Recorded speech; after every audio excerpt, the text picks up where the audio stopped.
Well, I know there are a few more people joining here, but we'll get started. First off, thank you so much for joining us this afternoon for a great Lunch with the Friends program here. Winter is an amazing time. Winter in the Boundary Waters is even more amazing, and we have an amazing presenter to talk about winter camping in the Boundary Waters. I'm Chris Knopp, the Executive Director of Friends of the Boundary Waters Wilderness. And for over 40 years, we have protected, preserved, and restored the Boundary Waters Wilderness. Our work focuses on three areas. It is to protect the wilderness through advocacy. It is to connect people to the wilderness through our No Boundaries to the Boundary Waters program. And the third program is to support the communities that are gateways to the Boundary Waters. So community, people, and wilderness form the three pillars of our programmatic work here. Well, Dan Pauly is truly remarkable. Dan is a Renaissance man. He's the author of a popular guidebook for paddling in the Boundary Waters. He's a cartographer, so he publishes Boundary Waters maps. And he's the former chairman of Friends of the Boundary Waters Wilderness. He's also a gardener, a beekeeper, and many other things, and as well as being a patent attorney in town here, and an Eagle Scout on top of all that. So we really have quite the package here in Dan to give a super exciting program on winter camping in the Boundary Waters here. Before I turn it over to Dan here, a couple housekeeping items. There's the chat function in the bottom where you can make comments. And we also have the Q&A function as well for presenting questions. And we'll have a period at the end of this for a Q&A with Dan and the chat function. If you want to drop a little note here, letting us know where you're from, that's always kind of fun to see where people are from here. So again, it is my great pleasure. Again, winter's great. The Boundary Waters in the winter is great, and Dan Pauly will lead us into understanding about winter camping in the Boundary Waters. So, Dan, thank you so very much here. Please go ahead there. Good. Thank you, Chris. As a first note, I mean, the Boundary Waters is so amazing in the summer, but a lot of people never even think of going in the winter, or maybe they'll go up someplace near the edge and do like a snowshoe trip or something like that. That's not an overnight, but it's magnificent in the winter, and we're going to talk a lot about it over the next hour. The places you can go, the things you can do, how to camp, the tents and stuff like that. And if you think about it, the Boundary Waters will often be ice covered over half the year. Parts of it will freeze up certainly in November and not unfreeze until May. So if you're not going up there in the winter, when there's snow and ice up there, you're missing a big part of it. And actually, in some ways, you're missing some of the best parts of it.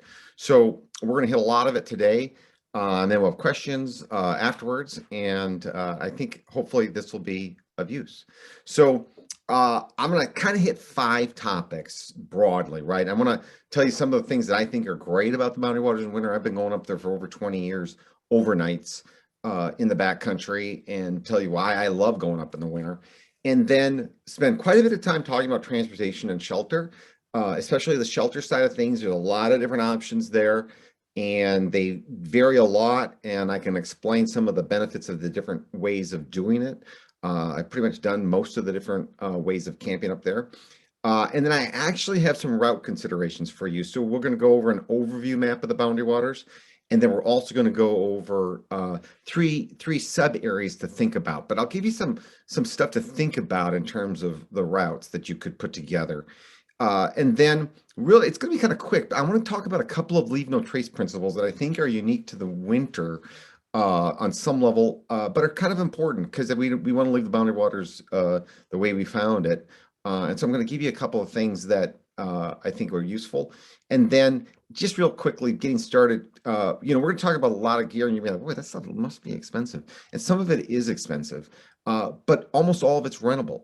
So, the Boundary Waters is accessible year round for even if you're not going to buy all this stuff, you're going to go out, you just want to try it out. That's how I got going on it. I called the guy who makes winter camping tents, Dale Leidick, and said, hey, can I borrow your tent? And that time he said, yeah, you can borrow it. And that's how I learned. So all the stuff we're talking about, there's some gear that's specialized, but you can rent that stuff. So hopefully it's only February now. Some of the best Boundary Waters wintertime trips are still available in the sense that days are getting longer, it's getting slightly warmer, get a lot of snow. So if you don't have a trip planned, now's a good time to plan one for later February, March. April can be kind of tough, but get up there this winter yet. So now, in terms of what's great about the Boundary Waters in winter, truly one of the best things, it's just gorgeous. Okay, it's beautiful in the summer.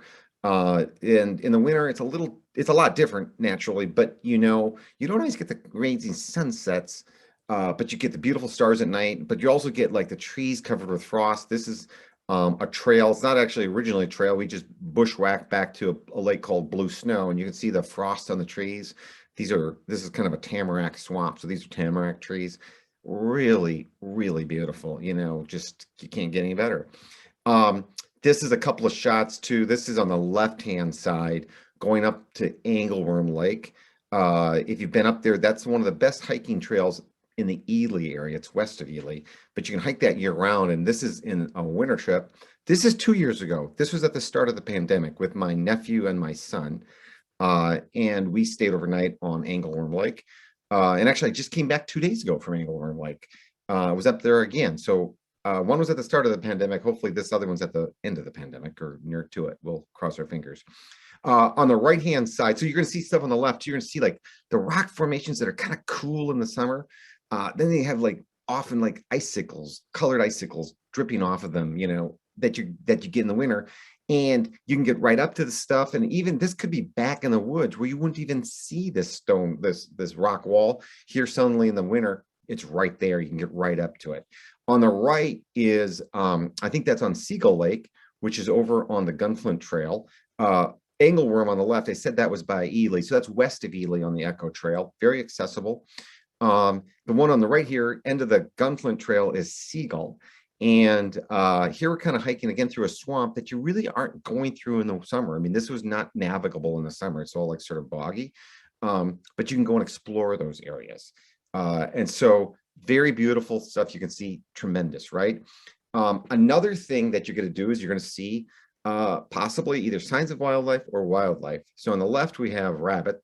That's a a snowshoe hare with this winter coat on. And then on the right is an animal track. I'm just going to pause for like a second here and let you take a look at that. And sort of in the audience, you can think about what that track is. It's about 8 inches, maybe 10 inches wide, 8 to 10 inches wide. That was actually, I think, by Angleworm Lake as well. So what it is actually, and I'm going to see if I can use my pointer here. I'm going to use a laser pointer. So what it is actually a otter track. And so otters will slide through the snow, and they're actually very active in winter. You see a lot of otter tracks if you go up there. And so they'll slide in the kick. So this is like the kick, and then it was going to the right here. Then that's a slide. So you'll see like little footprints and then a belly slide. And you see that surprisingly frequently, even not always super close to the lake itself. So that's pretty neat. I could tell you stories I've actually seen the otters up there before. That's a little less common. But in open water, you can see them. This was not near open water, but that, you'll see tracks. And then maybe the coolest tracks you'll ever see in the Boundary Waters, in my opinion, are wolf tracks. And so that's also one of the most commonly seen tracks if you get into the Boundary Waters. And so on the right is a wolf track. And on the left, 2 pictures here. These are wolf tracks crossing Seagull Lake, and there's actually deer tracks. I think this might be deer tracks. And then here's actually the wolf. It's not the greatest picture. But in this case, the wolves brought down a deer. I never had this happen before or since, and this is about 15 years ago. 2 wolves brought down a deer right in front of our camp, like 100 feet away as we watched. And that was a pretty unusual circumstance, but we could go the next day and look where they brought it down, and they chased it. They alternated chasing the deer actually until the deer was tired out, and they killed it and ate it. So nature right before our eyes. But even if you don't see that, like almost every single trip in the winter, if you cover some distance, my experience has been maybe not almost every, but certainly the majority, you'll see some wolf tracks or at least another animal track. I was just up on Angleworm and we saw wolf tracks again. And I always think it's so amazing to see such a track of a beautiful animal. And I've had times where we do a day trip out and back from camp, and we go out, and there were wolf tracks that we crossed over, and then we came back, and I assume the same wolves crossed over our track again, right? So they're out there, even if you don't see them, and seeing the tracks is just so amazing in my mind. You'll sometimes see even a little bit of human history you wouldn't normally see. This is up again on Angleworm Lake, where there's a post where they marked a backpacking campsite. That probably predates 1978. So it's been there a long time, and they used to have a lot of this kind of stuff up there, and it's almost all gone. Seeing that stuff's cool. Angleworm Lake had a fire tower back in the day to look for forest fires. And I see it every year up on an old white pine. There's a conductor, like with a resistor, where conductors run through, probably for maybe some sort of phone line or something, I would assume, to communicate if there had been a fire. So you see a little bit of that stuff. So you're going to see stuff you wouldn't normally see. And that's kind of a neat part of being up there, and also the beauty. Another thing is, if you really like the challenge, it obviously gets very cold. This is the coldest I've been up there. I was prepared enough to have be able to document 40 degrees, which is doesn't really matter, but I think the left is Fahrenheit and the right is Celsius, because 40 below is where those two overlap. And so we were up there, and it was a great trip, and I'll show you why it was a great trip. It was beautiful out. You can see beautiful blue sky, but we had the right equipment along, the right tent, and we were very comfortable. I would do that again. We could have been up for a month of that weather. We would have been absolutely fine. So what I'm going to talk about next, I'm going to spend just a couple slides on transportation, and then we're going to talk about some tent stuff, and then go into some other things after that. So first off, in transportation, there's always the question, most people are going to say, do I snowshoe or do I cross-country ski? All right. I would say the majority of people, and myself included, are going to snowshoe. And you can't really just boot it in, because the snow is deep. Unless you're really not going very far at all, you're going to need snowshoes. Okay. And so they don't have to be anything special. They don't have to be alpine shoes for going up really steep hills or something like that. But you're going to want snowshoes. You can rent those at REI. You can rent them at Paragus. Lots of places in the Boundary Water, near the Boundary Waters, and outside the Boundary Waters. Or you can get a pair for maybe $150. But a good backcountry snowshoe, probably medium sized for your weight. They don't have to be for running, but also you don't need the biggest ones. But snowshoes work great. Now, what other people will do is they'll use cross-country skis, and there's some backcountry skis of different types. Some that you put like a skin on, like that, so it's sort of it's good for going downhill, but then you can also climb. And those work.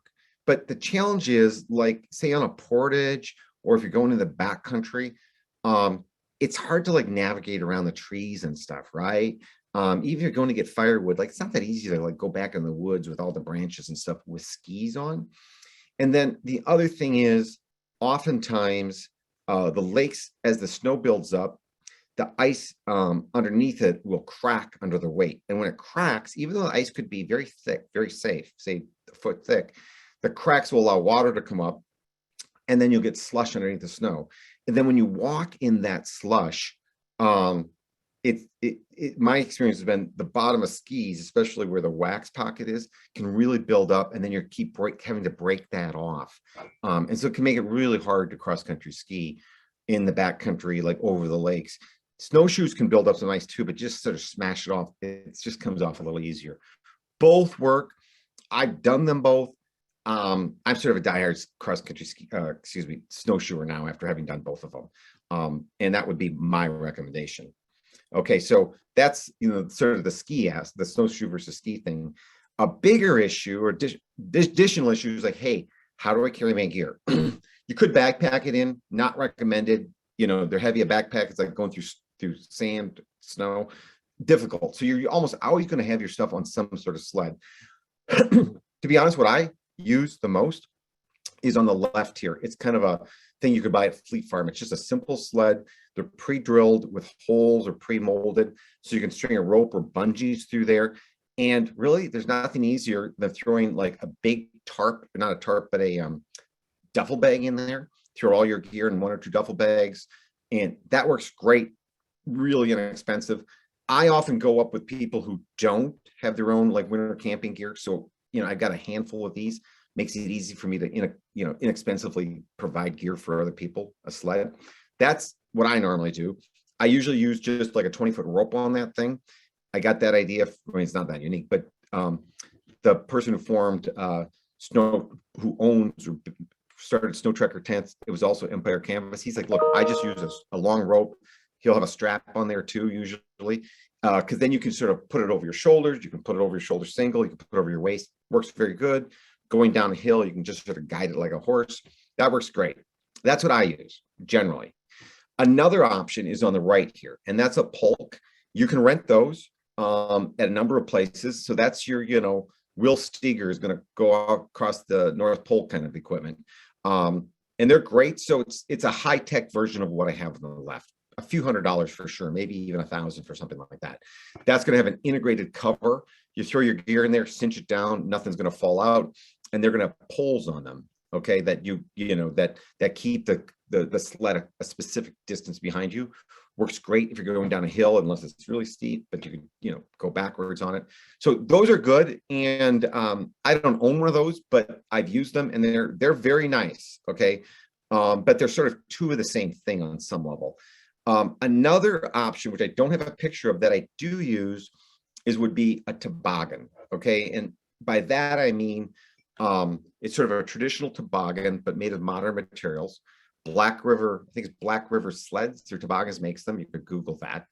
And it's the long, like say, foot wide piece of plastic. It's, I think, high density polyethylene that is stretched out, like unrolls. You can roll it up for transport, and then it has fasteners on it to tie your gear to, like in a if it's in, like, say, these little in say duffel bags. Then it has a scooped front. Okay, and so very nice distribution of your weight, and it's very slick. And so, like, on a lake surface, probably the most efficient way of moving your stuff. You can cover a lot of miles, and it's not very heavy. And even in the woods, it's nice because it's flexes, so you can go up over ridges and hills and stuff like that, no problem. The biggest disadvantage of that thing, well, maybe two, it's about 8 feet long, and if you have to make like hairpin turns, not that great, but you can do it. But then also, it's a very slick, smooth bottom, and so it on an incline it'll slide like left and right. Like if you're going straight, it'll slide to the left and right if it's a side of a hill, which isn't quite as good. So, like, if you're going to do a lot of backcountry, a lot of like twisty portaging or trails, that's not my first choice. So when I went up to Angleworm, if you've been on that trail, it kind of winds around a little bit. I didn't bring that along, but if I'm covering a lot of lake surface, I would. Okay, but those are sort of your primary options if you want to think about it for hauling your gear. So you got the cheapest, which is sort of a hardware store sled, or you've got these two more sophisticated polks and toboggans. All of them are great, but the polks for sure you can rent. I don't know if you can rent those toboggans, but the polks you can rent, or you could just buy a toboggan like at Fleet Farm or a lot of hardware stores. Now, that's kind of how you get to camp. The question is, when you get to camp, how are you going to sleep, right? You're going to spend a lot of time probably in a tent. It's going to be dark, most likely more than it's light out, and you have a tent, all right, or maybe not a tent. So I've done everything in terms of shelters kind of up in the winter. I'm going to go over all the stuff I've done, give you the pluses and minuses, and you can kind of figure out what would work best for you. Okay, I'm kind of going from cheapest, most basic to most elaborate. Okay, the cheapest way, and actually it's a really good way, is to build a Quinzhee. And this is a Quinzhee on the left. It's the same Quinzhee, and then it's like close up on the right. And so a Quinzhee's, a sort of a snow cave, you might call it. And it is made by taking snow and piling up basically the size of, maybe 10, 15, well, 12 feet wide and 6, 7 feet high. And you stick little sticks in there, maybe 8 to 12 foot long sticks around the outside. You leave it set up probably for maybe 4 hours, depends on how cold it is, but just the heat of mixing the snow is enough to cause a little bit of melting, and then it'll recrystallize. And once it crystallizes, it becomes pretty hard. And so then you go inside with shovels and you carve that out, and you carve it out to the sticks. And when you're done with that, you've got a snow shelter, which really is a very comfortable place to sleep in. It'll never get above freezing because there's the snow walls, but it gets pretty close just with your body heat. And really, it's a very, very comfortable way to spend a night in the Boundary Waters, or more than one night. And so this is on Englewood Lake, and we slept in this. There were 3 people in this Quinzhee, and it was really, really comfortable. A couple of notes. One is it's super quiet in those things. The second thing is, I do kind of recommend always having 2 people build these things, because when you're carving it out, and you can go online, there's different directions how to do it, but they can collapse. Okay. And I've had one collapse once where if I was by myself, I would have been kind of stuck in that thing. I was inside carving it, and the other people just pulled me out. So I do kind of think you should have 2 people on these things, because you don't want to collapse when you're in there by yourself, and you might not be able to readily get out.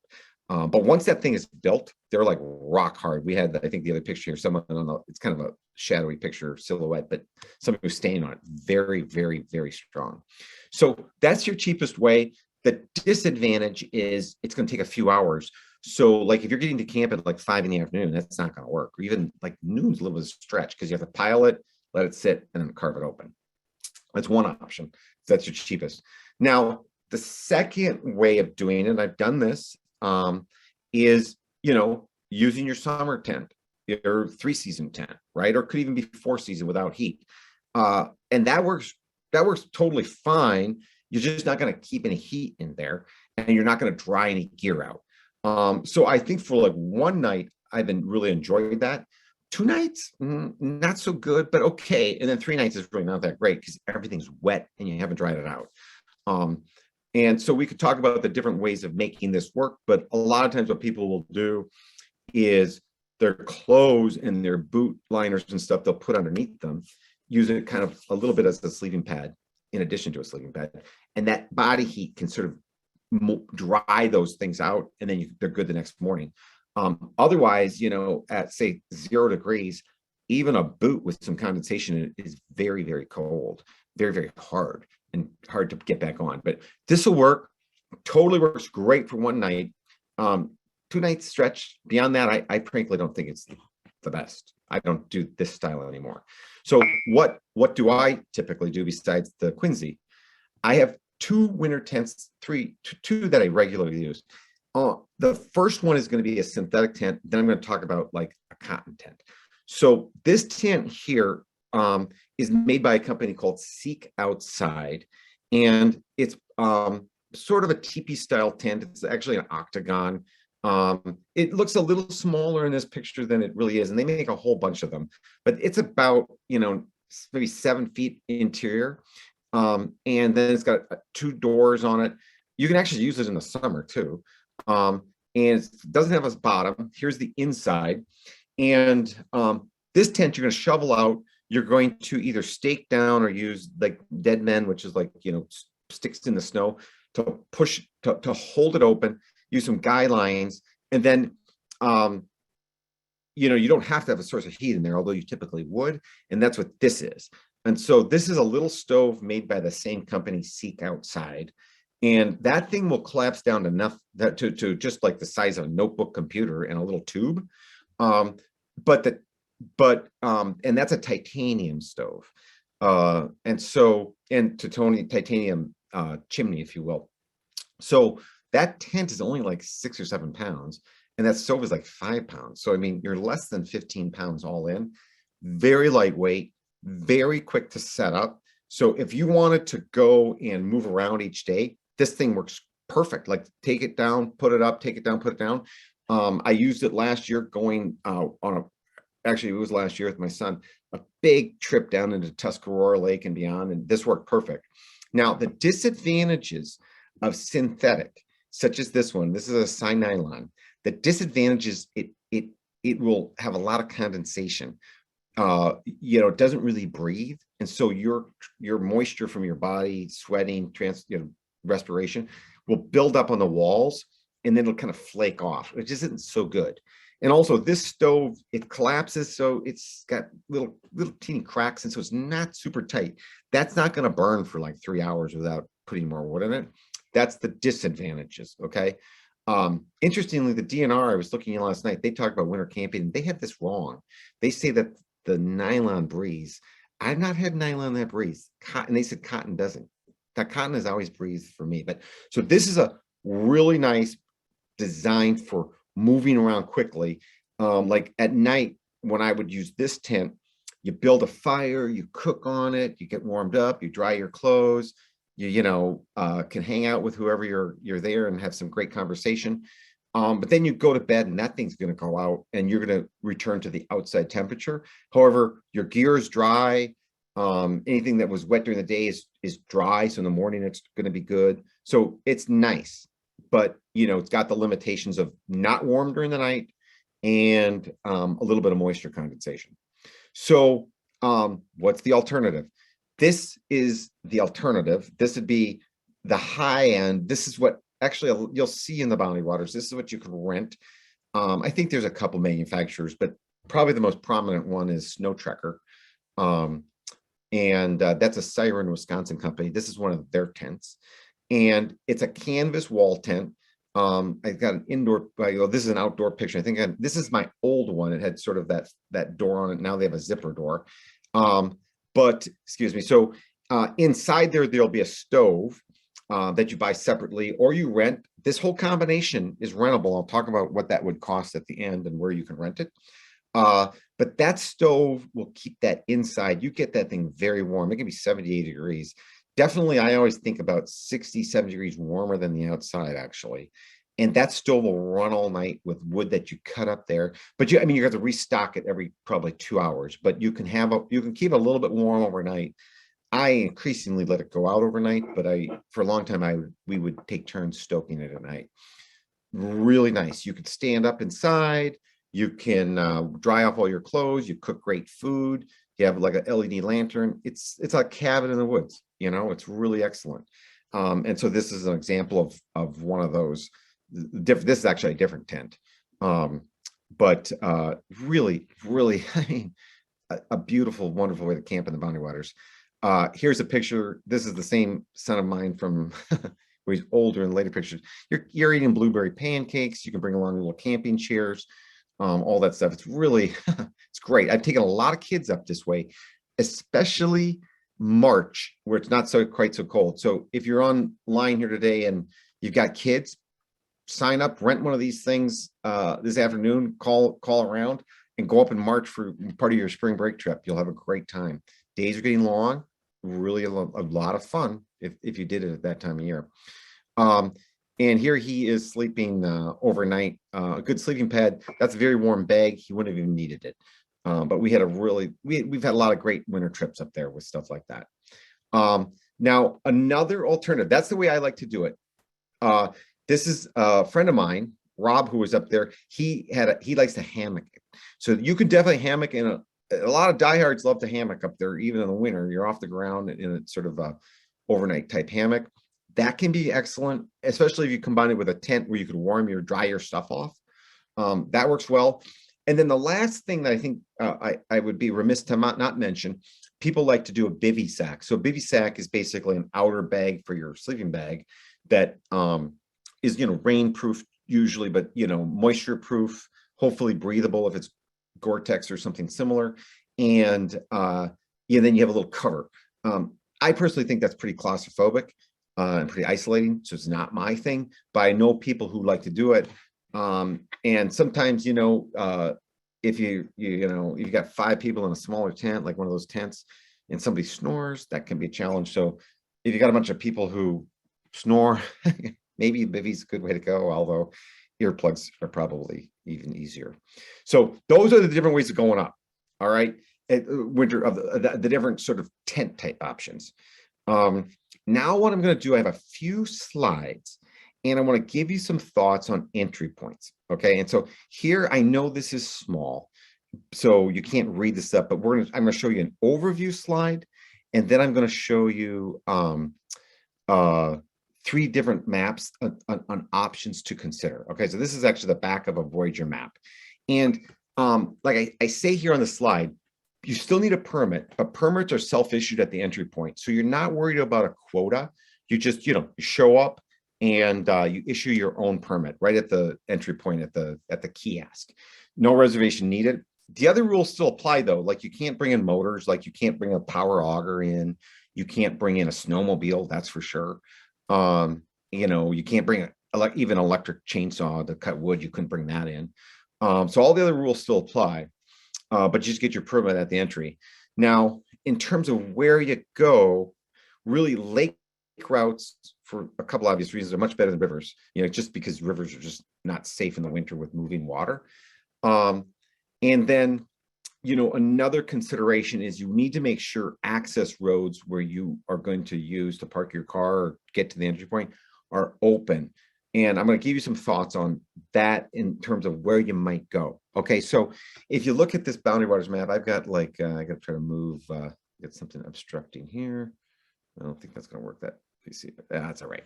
So if you look at this is the Boundary Waters, Canada on the north. And right here where my red cursor is, that's Ely. Okay, and down here is Grand Marais. Okay, if we were looking further south, like way down here, further yet, would be Duluth, for example, and Tofty would be maybe right around here, I would say. Okay, so if you sort of orient yourself on that and you think about Ely, all right, and you're thinking, where could I go out of Ely for a winter trip? The first thing, if we're going from west to east, most of the entry points here off of this is the Echo Trail, Echo Trail, and most of the western entry points are river entry points or creeks. Like there's the Little Indian Sioux River North, the Portage River, the Stewart River, and those are really not going to be that good for winter camping. I mean, those rivers are not that deep, but who wants to break through even a shallow river? So I personally would not go in any of those. Okay, if people are doing it, I'd love to hear how that worked, but I wouldn't go with moving water. So you're probably not going up there. But where you can go, that's pretty nice, is like Angleworm Lake, which is going to be right in here. But Angleworm is an example of a good destination because you go right in. There's there's a trail to the lake, and the parking for that entry point is right near the Echo Trail. Okay, so like there's no problem getting in there. We're going to talk about somewhere that is a problem because the Forest Service doesn't necessarily plow some of those back roads unless there's a reason in the winter, such as such as if there's logging going on outside of the Boundary Waters, they might have roads that are plowed, or on some of these sort of back roads, if there's a cabin that's either going to be privately plowed or the county, I guess, might be plowing it, for example. Okay, so I'm just going to move a little bit across the map of thinking about some options. Then we're going to go into some specifics. But like, take, for example, Mudrow Lake, which I know you can't really see here. That's right in here. I've winter camped at Mudrow, but the road into Mudrow only goes in about halfway because I think there's a cabin back there. So that was plowed. But then it stops. And then you have to snowshoe. It was a couple of miles. Now, if you had a big four-wheeler, you might be able to get back in there. But if you get in, you better make sure you're getting back out, because if there's a lot of snow when you're in there, you might not be able to get back out. So you got to think that through. Like, if you barely got in and you get a foot of snow, then you're not coming back out without your vehicle. So that's something to think about. But now as we swing around to the the Fernberg Road, which is here coming from Ely towards Snowbank Lake, for example, this has got a lot of good options, especially on the north side. And we're going to look at some in some detail, but you've got like Moose Lake, you got Snowbank Lake, Wind Lake. Those ones are all great because you have a spot right there where you can park your vehicle and very quick, easy access into the Boundary Waters. All right. Now, On the southern side here, there's definitely places you can go depending upon whether it's snow, whether it's plowed or not. We're swinging around here towards like this is Brule Lake, and here's like Snowbank Lake or Sawbill Lake. So Sawbill Road is plowed all winter. There's the Sawbill Outfitters out there. They're I think they're maybe open, but they're at least there all winter. So you can go into Alton and Sawbill. That's all great. But if you wanted to go over like to Quinzhee Lake and stuff, not necessarily going to work. I've tried to go to Brule in the winter. We just couldn't go. It was not plowed. That can vary each year, but just keep that in mind. Like if you're going off some of these more remote areas that are not off of a more significant road, you might not be able to get there. Now swinging around, I have a little problem with the zoom here, but just like my cursor can't go over because I got stuff. But some of these far eastern sites like Meads Lake and stuff might not be open, but almost everything along the Gunflint itself is going to be reachable. And we'll talk about some of those in a minute, but there's some really nice places where you can cross country ski, you can fish, especially for lake trout. There's more lake trout on the east side than on the west side. And so, we'll talk about some of those things here with some more slides. So, and I'm going to go just as a heads up, I'm going to talk about this area, Snowbank Lake, Central Gunflint, and then the end of the Gunflint. Although this is not the only places you go, but these are actually pretty good places. So the first one I have, end of the Fernberg Road. It goes down towards Lake One. There's a little moving water here, so maybe not the best, but you can get right up to Snowbank Lake. And Snowbank's a premier lake. It's partly out of the boundary waters, but you can go to Parent Lake, Disappointment. And then here's the deal. There's a lot of trails around here, including up on the top side, the Kekakovik Trail. So excellent snowshoeing in the woods, excellent snowshoeing, on the lakes, lots of places to camp, lots of places to fish if you want to fish. That's a great option. Okay, you can go all over the place. You can also go like Moose Lake. Moose Lake is really nice. There's actually a big Boy Scout camp here that does a lot of winter camping as well. They have a winter camping program. But you can go to Moose Lake, you go to Wind Lake. Wood Lake is not on this map. It's a little to the west.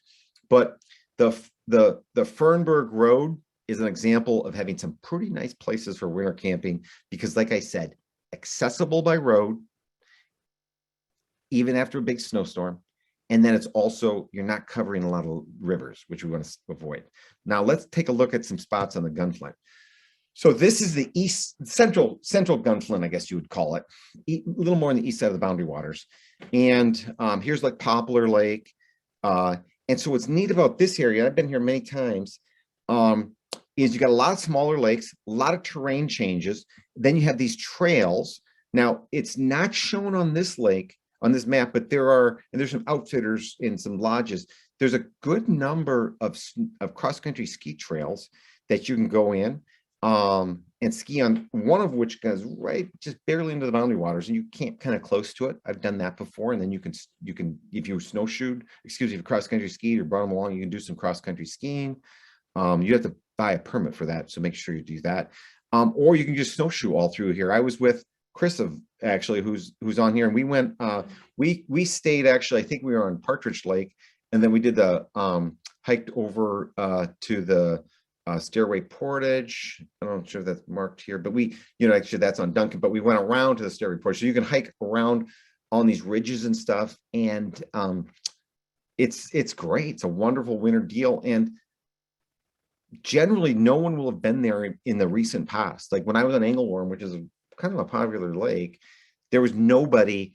People had gone to Angleworm. Some people gone partway around Angleworm, but nobody had gone that far into it this winter.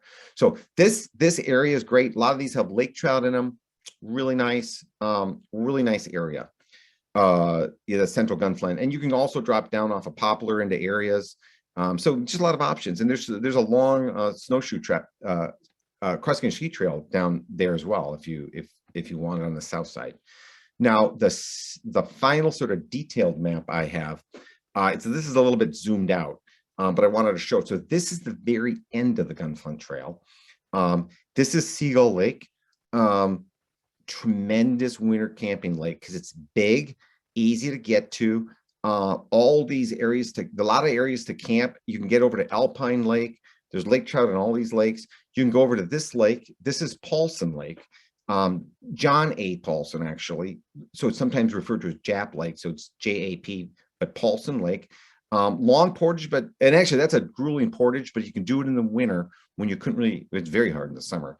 And that's got trout in it from this lake, actually, Gillis Lake. The DNR put the trout in there because there were no trout. But all through here, if you didn't go to Seagull, you could start over at Round Lake, and I've got a little thing obstructed on my screen here, but you go to Round Lake down into Tuscarora, Gillis, and I did a big long loop with my son last year, and we probably covered like 30 miles, where a lot of times people, if they went from Round Lake down to Tuscarora, like that's all the further they're going to want to go.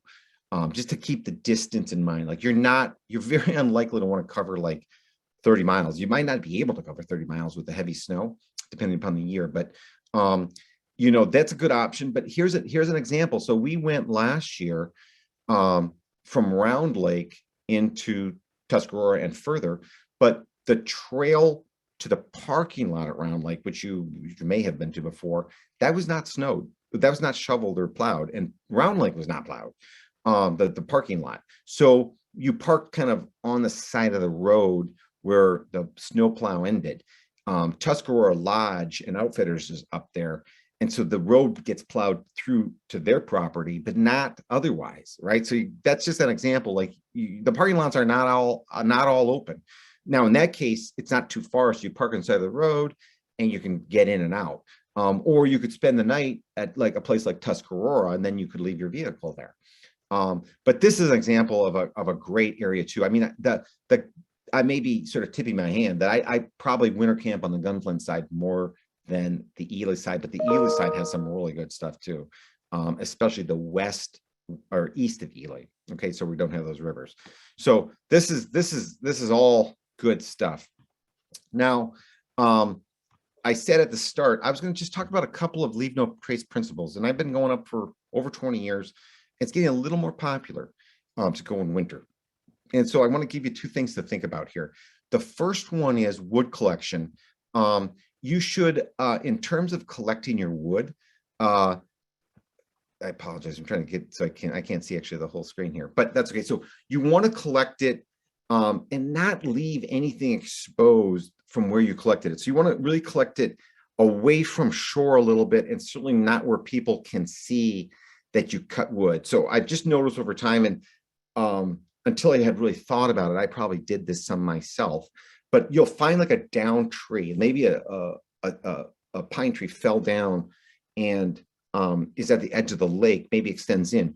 That tree is inaccessible really for firewood purposes in the summer, but you can just walk up to and cut a branch off of it in the winter, easy as can be. But then you're leaving that cut, and over time, that, you know, that's a lot of the people are going to see all these cuts, and this kind of diminishes the wilderness feel. And so I recommend that you not do anything that leaves a sign that you were there in terms of the wood, right? It should be dead and down, and ideally somewhat back from the shore. And like if you're cutting a tree back in the woods, no one's going to see the down tree. You're not, if you cut it like up, especially like a big tree that you're cutting branches off, people aren't going to see that. But if that tree's extending into an area where people can see it, not so good. Maybe just break those branches off would be my recommendation. But then the second one, and this is in common sense, but human waste should be, you know, left 200 feet from camps and from water. Now the latrines at camps are still available, and use those, but sometimes they're impossible. Sometimes they're hard to find. And actually, the Forest Service prefers that you not camp at those sites during the winter. But if you need to, and you're going to use the woods to go to the bathroom, best to, I mean, they request that you do it like 200 feet from the shore, and no one's ever going to see that, especially if it's back in the woods. But those are two things to keep in mind. And the wood collection is one that I've thought about, especially the last few years, to keep the wilderness feel and leave no trace. Now, near the end here, we talked about a lot of gear. We haven't talked a ton about clothing because I think a lot of people would know what to wear in terms of layers, wicking stuff, and things like that. But hot tents are available to rent, at least a couple of 3 or 4 places in the Boundary Waters area. You could Google those, but Paragus, for example, in Ely is one. And then so they're available in Ely, up on Highway 61. Snowshoes, cross-country skis, the Polk sleds, winter sleeping bags. We didn't talk so much about that. Those can all be rented. I usually go up with a 0-degree bag, but depends on what you need. You might want to go colder, probably not warmer, or you can put 2 bags together, works too. But if you don't have a good bag, you can rent that as well. So that's the last of my slides. It's actually a good timing because we can answer some questions. Chris, do you have questions that people have sent in? I see a bunch of chat stuff, but I don't know how many of those are questions. Great. Well, thanks, Dan, for that great presentation. And yes, we do have a number of questions here from folks. So everyone, thanks for your questions, and please add them either to the Q&A tab or the chat tab. And my colleague Maya Swope will help us as well here. So maybe a question from Emily here. For the Quinzhee, did you leave a snow platform above the doorway for your sleeping bag, or did you put it directly on the floor? So that's a Quinzhee question there. That's a good question. And so best practice is to leave a platform and maybe a groove between. So like you're in your Quinzhee, and you had like 2 people like on either side, and then you'd have like, if that's like say 2 feet above or foot above the bottom, that's the best way to do it. I usually haven't done that because I just haven't had enough snow. I just haven't had enough space. So like that's best, but and what people would kind of recommend is actually that your sleeping bag is above the bottom of the door, the top of the door, excuse me, so that you have this air pocket in there. But you still put a breather hole. But yeah, Emily, that's the best way to do it. I think it's slightly warmer. I have not normally done that. But even without that, those things are still great. They're really quite nice. Now, if you're going up this winter, at least at Angleworm, there wasn't a ton of snow. Like there's a lot of snow, but not an easy Quinzhee this year, I would say. Great, thanks, Dan. And Emily has another follow-up question on. So, do you spend the majority of your time, Dan? Do you base camp, or do you move from site to site? What are you doing now? Yeah, so that's a good question too. So, most winter campers, including myself, are going to base camp, right? And if we looked at that map, like going down to Tuscarora is actually the better part of a day, allowing time to set up. Like that might be 3 hours to get to Tuscarora. And those tents, especially the canvas tents, they have a snow skirt around the edge of them that you throw a little snow on to keep it like just down, but also to keep it a little warmer so you don't have vents coming through. It's a fair amount of work to get that whole thing done because you get a clear little spot for your tent. So I base camp it most of the time. And that's definitely how I would start doing it. If I'm going to move, then I use a different tent. I use that synthetic tent because that's easier to move. The other thing, like the canvas tent can build up, it breathes pretty well, but like the bottom might build up a little ice and snow as it warms up and melts to it. So the thing only gets heavier and kind of stiffer as the trip goes on. So it's a little harder to move each day, And actually, Chris, I know you asked another question. It's interesting. So the folks who did the Year in the Boundary Waters, Amy Freeman and her husband, Dave. Dave, yeah. So I think they used the Seek Outside tent, actually, that you could move pretty easily. But my recollection is that's the kind of tent they used. There was in your slideshow, Dan, you had a picture where you were next to the stove, and it showed the snow bottom here. So we have a question about floor options for ground cloths and things like that. So talk about the ground cloths there. What you do there? Yeah. So really good questions. So what I use for a ground cloth that I bought with my tent from Snow Trekker Tents. It's the blue. It's that generally it's my big tent, that canvas tent. It's sort of the blue plastic type stuff that is like on the top of trucks. Like they, cement trucks, or not cement trucks, but if they're carrying a lot of like gravel, the things that unroll. So heavy duty and not too slippery. better than like say a Menards or, you know, Home Depot, like those blue tent tarps. You could use that too, but this is a little bit tougher. And so like they sell that. And so that's what I use. And what I usually do with that tent is I will fold it back. So 2/3 of the tent essentially has that on the bottom. And then the front 1/3 or 1/4 does not. And that's just snow. So if I'm going in or people are going in and out, you take off your boots to get into the interior of the tent. But like on the outside, maybe you're bringing in firewood or just coming in and out with your snowshoes on, or not. You actually wouldn't have your snowshoes, your boots on. Like that area does not have that tarp down there because you know, we would just get wet and then melt. So I use that, but you can just use a blue thing too. Now, in other tents, like the one we saw, the picture of the snowy bottom, in that tent, I'll bring along just a small ground cloth for each sleeping bag, a little bit bigger. And that can even be, that definitely works well to have just like the 5x8, for example, if you could fold it. Tarps that are like $10 from from a hardware store. That works great. And then you just have that for your area, okay? Like where you're sleeping and stuff like that. That tent doesn't work too good to have a full bottom on it. Thanks, Dan. Then there's another question about with respect to stoves there. So do you have some tips for running those stoves there? So the question is, do you have maybe 5 top tips for running a stove in a hot tent? Oh, okay, 5 tips.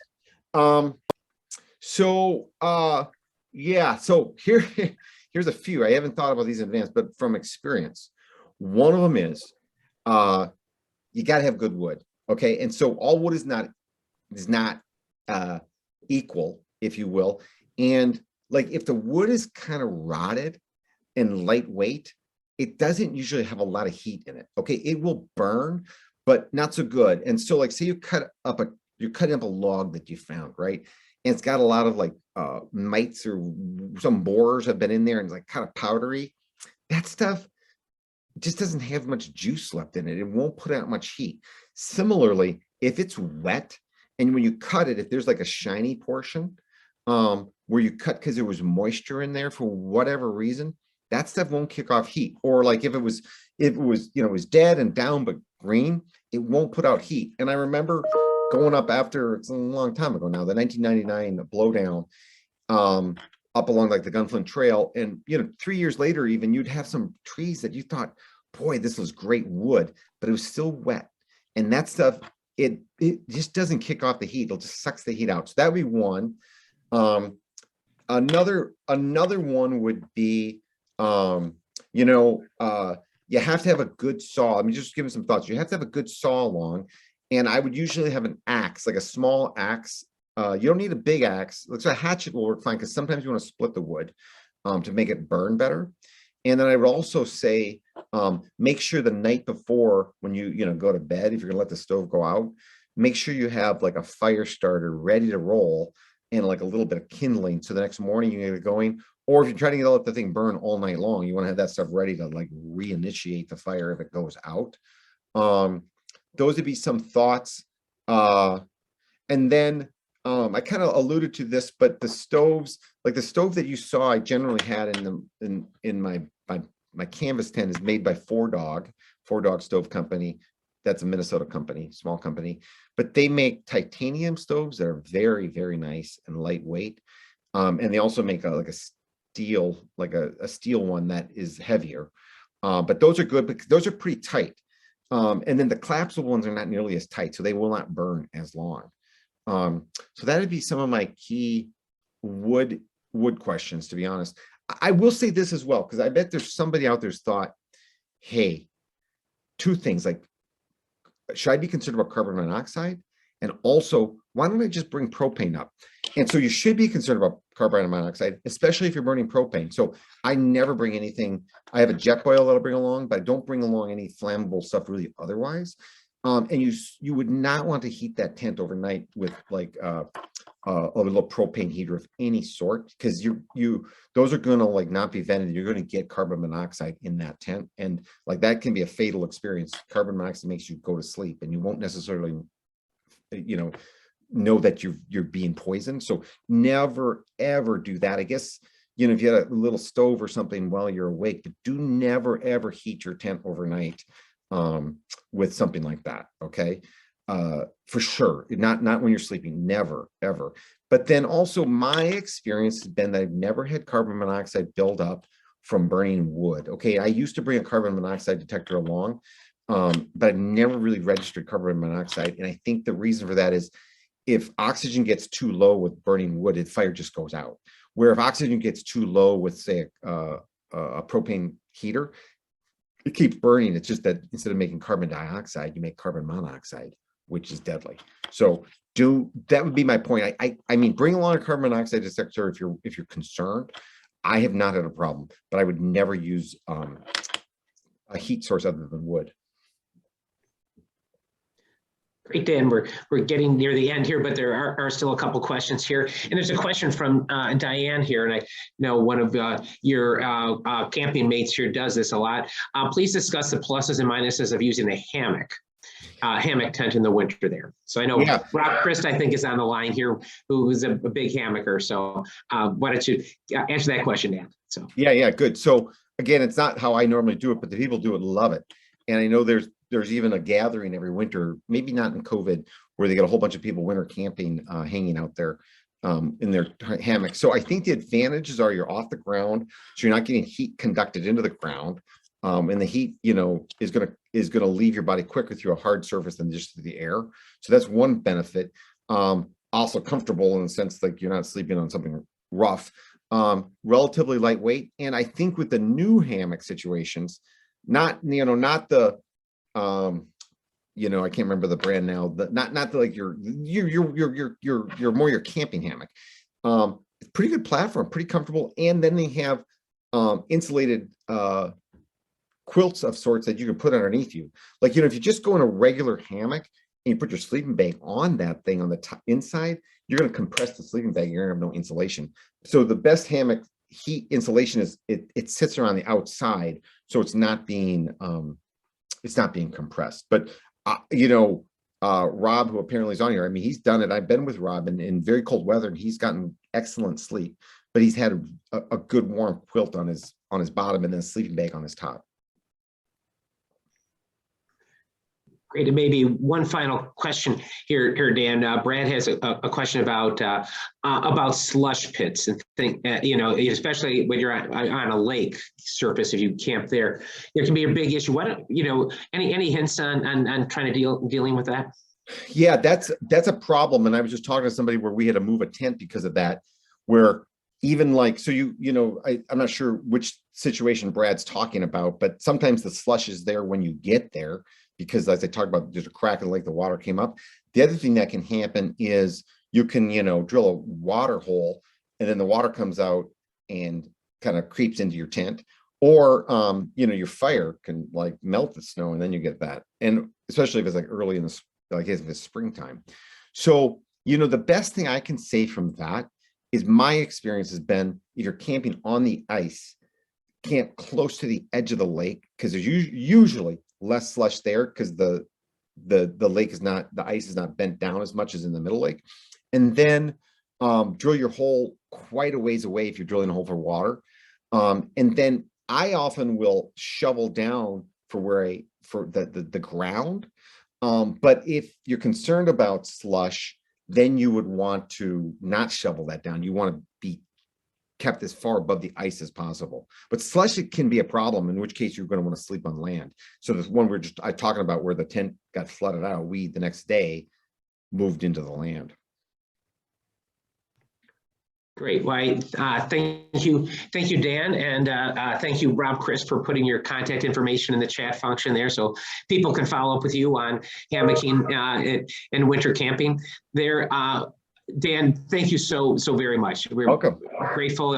You're inspiring, and it is so exciting to think about winter camping and enjoying the Boundary Waters all year long. And for everyone in the line here, I want to say a big thank you to you.